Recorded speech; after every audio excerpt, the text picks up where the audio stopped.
Agro Ahora exploraremos las últimas tendencias y novedades del ámbito agrícola, guiados por la visión de fomentar el crecimiento y la innovación. Nuestra misión es ofrecer a los agroempresarios y emprendedores una perspectiva única, explorando oportunidades emergentes y estrategias innovadoras que transformarán el sector. Desde las últimas tecnologías hasta enfoques empresariales, nos comprometemos a mantenerlos informados y preparados para los desafíos y oportunidades que el futuro agropecuario nos presenta. Trabajamos hacia la construcción de un futuro próspero en el agro, donde la visión y la misión convergen para impulsar el éxito de la comunidad agroempresarial. Acompáñennos mientras avanzamos juntos hacia horizontes prometedores en el mundo agropecuario. Preparémonos para el futuro. El Agro Ahora, con Óscar Osorio Casal.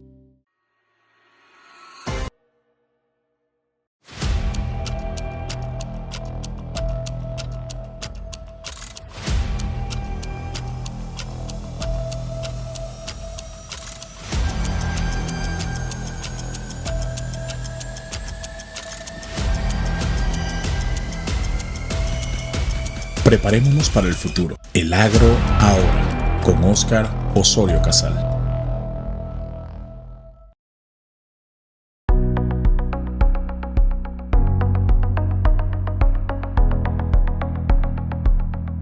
Hola amigos, soy Óscar Osorio Casal. Un nuevo programa, gracias por estar con nosotros en El Agro Ahora. Una invitada para mí no solo de lujo, sino una invitada especial porque es una amiga, Gloria Abrams. Ella fue ministra de Agricultura en el tiempo que yo fui ministro, o sea que nuestra relación de ministro a ministro fue muy estrecha, muchas conversaciones, viajes, teníamos que participar en el CAC, teníamos que participar en varias reuniones y sobre todo esa relación, y yo quiero hoy decirte lo agradecido que estoy, Gloria, porque yo viví momentos difíciles cuando estuve detenido. Y Gloria, al igual que el ministro de Agricultura de Honduras y el ministro de Agricultura de República Dominicana, mandaron cartas hablando sobre mí, y esto es algo que yo lo quiero agradecer en persona. Gloria no solo ha sido ministra de Agricultura de Costa Rica, sino que ha sido funcionaria del ICA, el Instituto Interamericano de Cooperación Agrícola, ha estado en México, pero también ha sido parte de Costa Rica ante la OMC. Hoy, pues, la tengo en mi programa, para mí es un lujo, para hablar con Gloria de todo, de temas de tratados de libre comercio, de la OMC, de oportunidades, de cosas que en el camino, hoy por hoy, podríamos ver como país, y no solo Panamá, sino países de la región, en temas de cooperación internacional y en temas de participación en este libre mercado, que es un mercado en el que quizás no quisimos entrar los países, pero al final del camino fueron las reglas del juego las que determinaron después del GATT, la OMC, y estamos todos inmersos en eso. Así que Gloria, bienvenida al programa, bienvenida a Panamá. Bueno, como siempre, visitar a los amigos es un gusto. Amistad, como bien planteaste, construida a partir del trabajo conjunto y de la coincidencia de puntos de vista y perspectivas en los dos países, ocupando una responsabilidad tan importante como haber sido ministros de Agricultura, y eso nos unió, y por supuesto que al final lo que nos queda son los buenos amigos. Así es. A lo largo de la vida, con los que siempre podemos contar. Así que el placer es todo mío, y el gusto de poder estar en Panamá también es enorme, porque este es un país que quiero mucho, es un país con el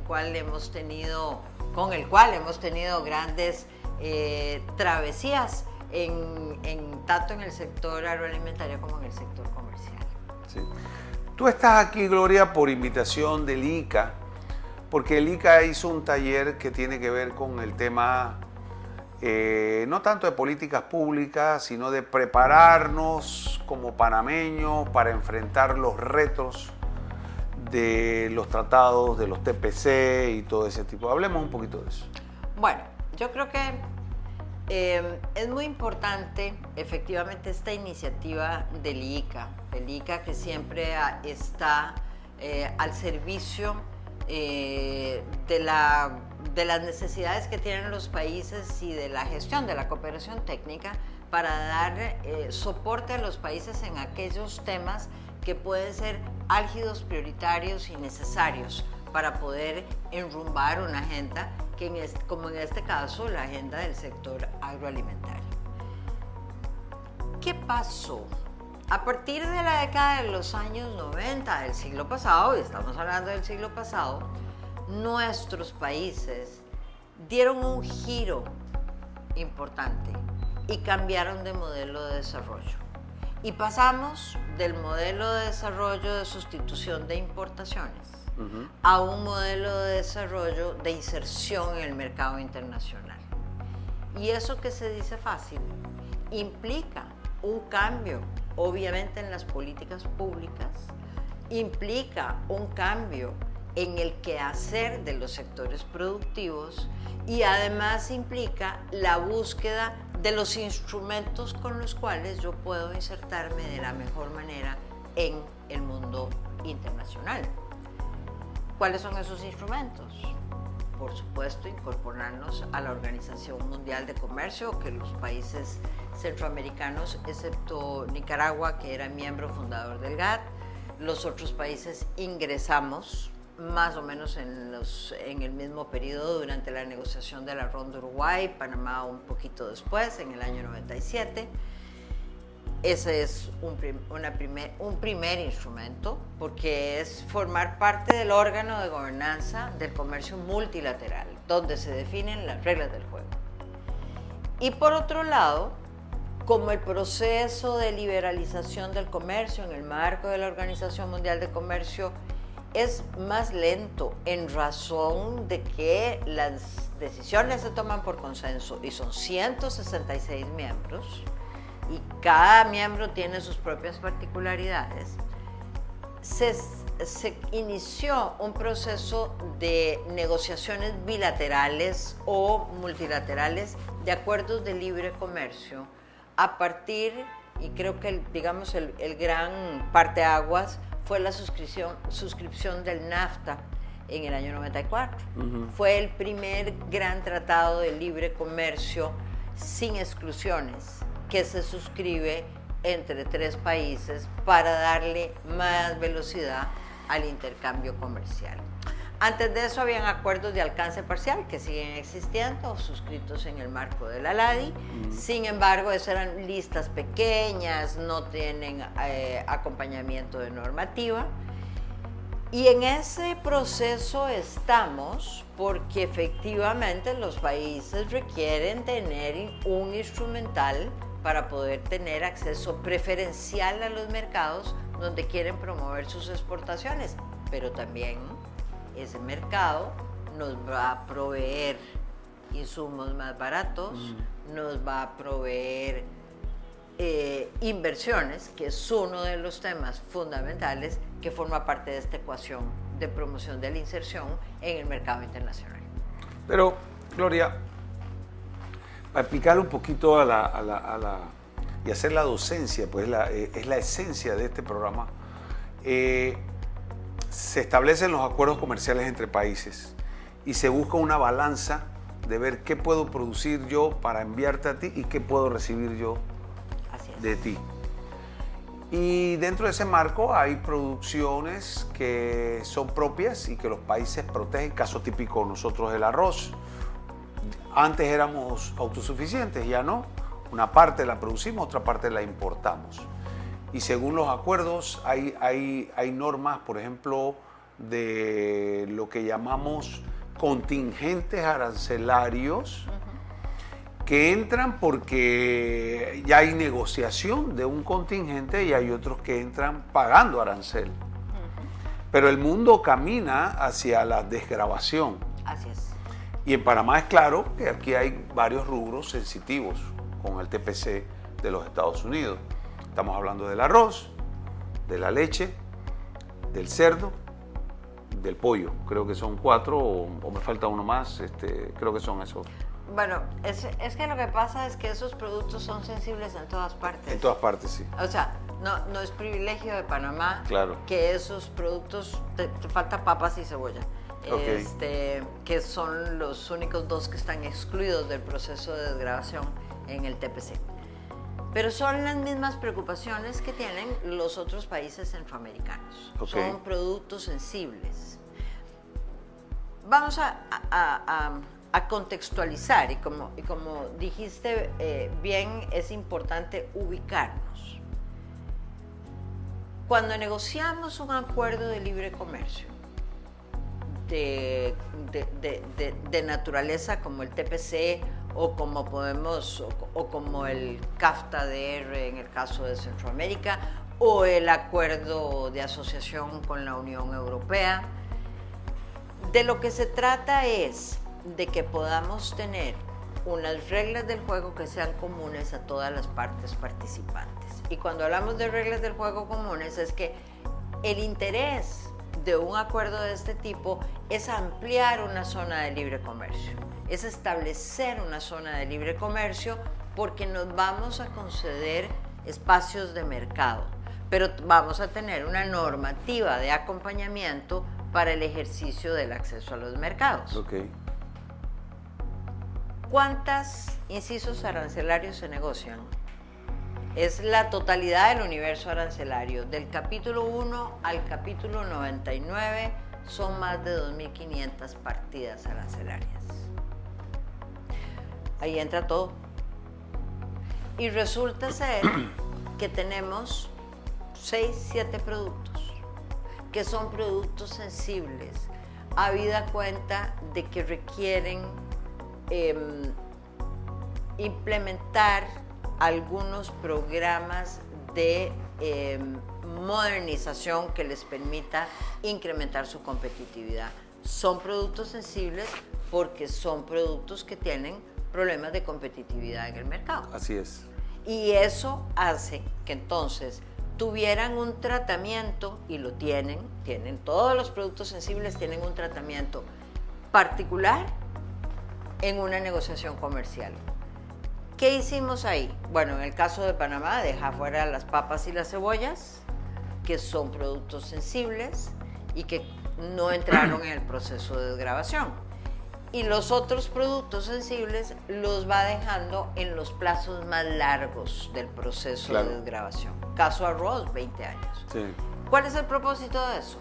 El propósito de eso es darle 20 años de plazo al sector sensible para que logre mejorar sus condiciones y tener mejores posibilidades de competir dentro de 20 años. En algunos casos podemos decir que tenemos que hacer un análisis más riguroso, en algunos casos pensamos que con algunas medidas era suficiente y no lo es, y entonces el sector no tiene mejores condiciones que hace 20 años, que claro, por esa razón pedimos un plazo mayor. No estaba protegido, pero vamos a hacer un alto, vamos a ir, compañeros, a un corte comercial. Recuerden suscribirse a nuestro canal de YouTube El Agro Ahora y a todas nuestras redes sociales también como El Agro Ahora. Regresamos en unos minutos.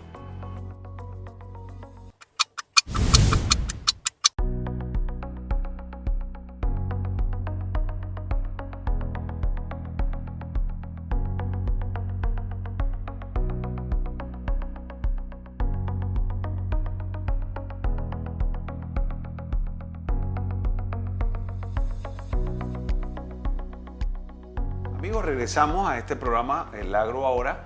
Estamos con Gloria Abrams, exministra de Agricultura de Costa Rica, consultora internacional, trabajó para el ICA, estuvo como embajadora en la OMC en Ginebra, así que tiene una vasta experiencia y a su paso por Panamá,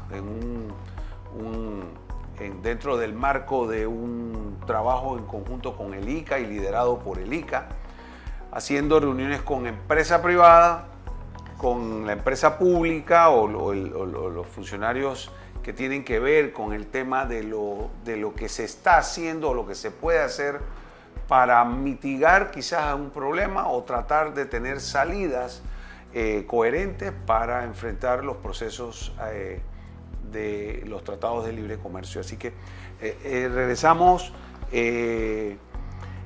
a lo que estábamos hablando, Gloria, porque sí es importante el contexto de lo que has dicho y te detuviste en el tema de los 20 años que algunos han hecho, otros no han hecho nada y se nos llegó el tiempo. Entonces, la gran incertidumbre, cómo enfrentamos las cosas. Tú eres de Costa Rica y Costa Rica ha pasado por un tema en el arroz. Quizás esos 20 años no lo utilizaron. Se habla mucho de que ha decaído la producción de arroz en Costa Rica y es lo que no queremos hacer. No queremos ninguno de los países porque eso es elementos que vamos a perder, ¿no? O sea, el campo, Panamá es un país altamente consumidor de arroz. Estoy totalmente de acuerdo y creo que el sector arrocero es un sector particular en esta región. Correcto. Y es un sector interesante. Por ejemplo, los productores de arroz de Uruguay hace ya más de 2 décadas adoptaron un programa de modernización de su actividad productiva que fue elaborado por los productores privados uruguayos y se lo plantearon al gobierno. Y Uruguay logra llegar a producir 12 toneladas por hectárea de arroz. Y eso lo convierte en una potencia arrocera. Claro. Creo que en el caso de nuestros productores de arroz, requieren adoptar un programa con una perspectiva de largo plazo de dónde quieren llegar. No podemos pensar que por arte de magia yo voy a incorporar un incremento de mi productividad si no mejoro las semillas, si no mejoro mis prácticas culturales, si no tengo buenos programas de riego, si no tengo el acompañamiento de los extensionistas del MIDA. Todo eso se necesita, pero además necesitamos mejorar los eslabonamientos con el sector industrial, porque necesitamos que los beneficios le lleguen a cada uno de los eslabones productivos, no solamente al sector industrial o no solamente al sector productivo. Necesitamos trabajar esa cadena de valor y de poder identificar dónde están los cuellos de botella para poder trabajar de manera conjunta en la solución de problemas. Claro. En Costa Rica hubo una situación particular porque los productores de arroz, que siempre han sido productores que es un producto sensible también, y para Costa Rica es un producto básico de su dieta, durante muchos años se aplicaron una serie de prácticas que al final generaron distorsiones al comercio, que no contribuyeron realmente al mejoramiento de los rendimientos de producción. Solamente hay algunos grupos de producción que están integrados y que son eficientes y que tienen un papel fundamental en el mercado doméstico, para abastecer el mercado doméstico. Pero el sector en su conjunto estaba muy dependiente de que siguiera funcionando una fijación de precios para la producción de arroz. Y esa fijación de precios, por supuesto, se hacía con promedios utilizando los números de los productores menos eficientes, los más chiquitos, los que tenían rendimientos más bajos, etc. Al final, la fijación de precios no contribuyó a un mejoramiento de la condición productiva del sector arrocero, ni mejoró las condiciones de los productores. Esa no es una medida que en la Organización Mundial de Comercio se mire bien, porque eso es un subsidio. Al final se trasladan recursos de los consumidores a los productores.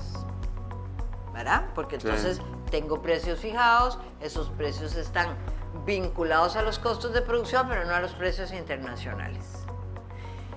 El resultado es que cuando se adopta una medida para decir, ok, se elimina la fijación de precios y se bajan los aranceles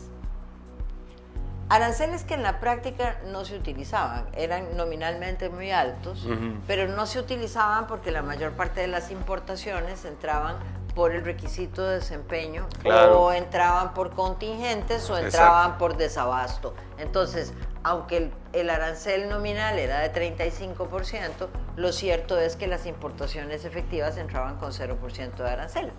Pero entonces, se quita la fijación de precios, se eliminan totalmente los aranceles, quedan a niveles muy bajos, y entonces el sector no ha podido contar con la competitividad necesaria para seguir caminando, y deja de ser un negocio. Claro. Deja de ser un negocio, porque al final también cumple una función muy importante cualquier producción en la seguridad alimentaria, pero también tiene que ser un buen negocio para los agentes económicos. Claro. Porque no producimos por amor al arte. De eso vivimos los Produplir. Bueno, es justamente lo que los productores de cerdo andan pidiendo para que el gobierno, los gobiernos anteriores y el gobierno actual trate de ver cómo pueden apoyarlo, porque no hay nada por hacer. Está difícil que Estados Unidos recapacite y haga un nuevo tratado comercial con Panamá. Eso no va a pasar, y eso hay que decirlo. Pero yo creo en las normas técnicas, creo en que hay que buscar nichos de mercado. No, a ver, por supuesto que hay que buscar nichos de mercado, pero tenemos que hablar en serio. A ver, y separar las cosas. Un nuevo tratado. ¿Por qué? ¿Por qué un nuevo tratado? Porque hay un grupo de productores que siente que no se ha visto beneficiado de lo negociado. Bueno, pero es que la negociación a lo mejor no ha sido acompañada de una política dirigida para ese sector. Claro.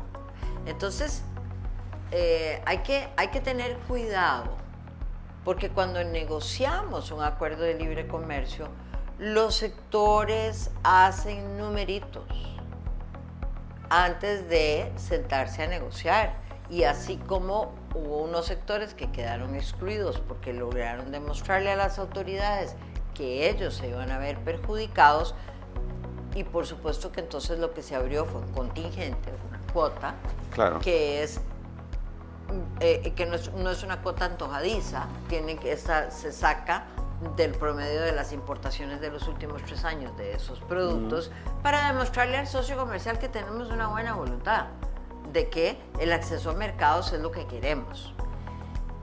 Si necesitamos adoptar normas técnicas para poder decir, bueno, es que no podemos estar descongelando producto que tiene mucho tiempo de estar congelado para venderlo como un producto fresco al consumidor, se vale.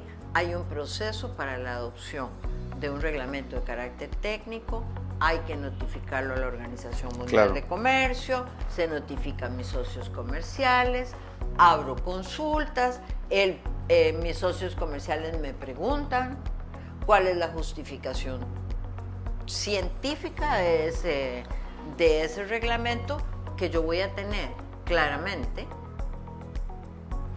y le damos para adelante. O sea, no es tan complicado. Pero, ¿requiere trabajo? Sí, claro que requiere trabajo. Y sobre todo, transparencia.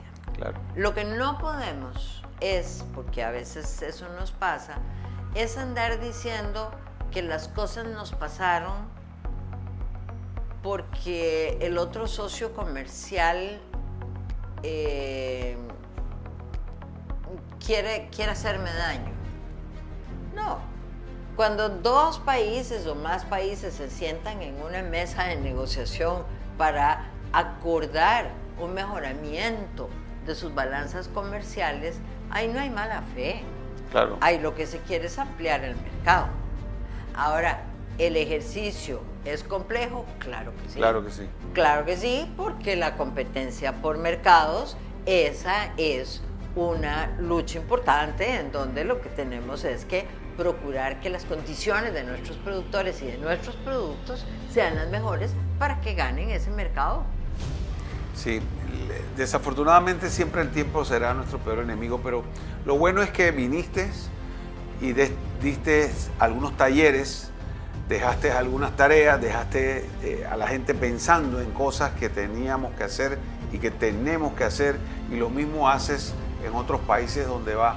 Yo creo mucho en eso, yo creo que esto tiene que dar un fruto, y yo creo que tenemos que buscar nosotros los panameños cómo entender esta situación, y ya, si se nos acabó el tiempo,